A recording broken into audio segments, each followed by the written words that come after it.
Ketika malam Isra Miraj Rasulullah Shallallahu Alaihi Wasallam melewati suatu tempat, tiba-tiba beliau mencium aroma yang sangat harum.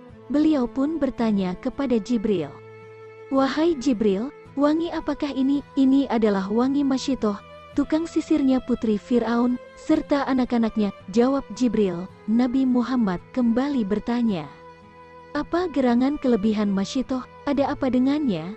Malaikat Jibril kemudian menceritakan kisah Masyitoh sang tukang sisir putri Fir'aun. Suatu hari, ketika ia sedang menyisir rambut putri Fir'aun, tiba-tiba sisirnya terjatuh dari tangannya. Masyitoh kaget dan refleks mengucapkan Bismillah. Putri Fir'aun merasa heran dengan ucapan Masyitoh. Ia lalu berkata, "Apakah maksudnya ayahku?" Masyitoh pun menjawab, "Tidak, akan tetapi Tuhanku dan Tuhan ayahmu adalah Allah." Mendengar jawaban dari tukang sisirnya, sang putri pun mengancam, "Aku akan memberitahukan tentang itu kepada ayah." "Silahkan," jawab Masyitoh tanpa rasa takut. Maka, putri Fir'aun itu pun memberitahukan perihal Masyitoh kepada ayahnya. Begitu murkanya Fir'aun ketika mengetahui ada rakyatnya yang tak menyembahnya, ia lalu memanggil tukang sisirnya dan berkata, "Hai Masyitoh, apa benar engkau memiliki Tuhan selain diriku?" "Ya, Tuhanku dan Tuhanmu adalah Allah," jawab Masyitoh yakin. Fir'aun memerintahkan Masyitoh untuk beriman kepadanya, namun ia tetap teguh pada keimanannya. Maka Fir'aun pun memerintahkan pelayannya untuk menyiapkan kuali besar dan mengambil patung sapi yang terbuat dari tembaga. Patung sapi itu lalu diletakkan di dalam kuali tersebut dan dipanaskan hingga meleleh. Tatkala kuali besar yang berisi tembaga panas telah siap, Fir'aun pun memerintahkan untuk melemparkan Masyitoh dan anak-anaknya ke dalamnya. Namun sebelum dilemparkan, Masyitoh meminta permintaan terakhir. Ia berkata, "Aku punya satu permintaan kepadamu." "Apa permintaanmu?" tanya Fir'aun.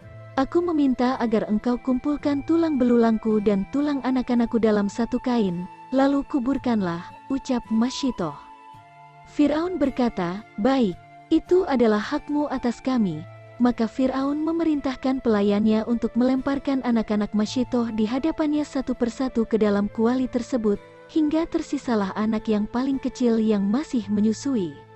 Masyitoh merasa terpukul, ia menatap anaknya lekat-lekat, tak sanggup membayangkan anaknya harus meregang nyawa di dalam kuali panas. Di saat keimanannya diuji, anak tersebut tiba-tiba bisa bicara dan berkata, "Wahai ibuku, tabahkanlah.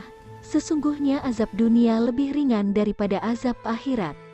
Mendengar ucapan anaknya, hati Masyitoh menjadi tenang, imannya semakin kuat dan ia semakin tabah menjalani ujian yang ada di hadapannya. Akhirnya Masyitoh dan anak-anaknya dilemparkan ke dalam kuali besar tersebut dan mereka pun wafat. Tubuh Masyitoh dan anak-anaknya hancur melebur di tembaga panas. Yang tersisa hanyalah tulang belulang mereka. Maka sesuai permintaan Masyitoh, tulang belulang itu kemudian dikumpulkan dan dikuburkan. Namun siapa sangka, tulang belulang itu ternyata mengeluarkan aroma harum dan wangi. Orang-orang yang melewati kuburan Masyitoh selalu mencium aroma harum dari kuburnya.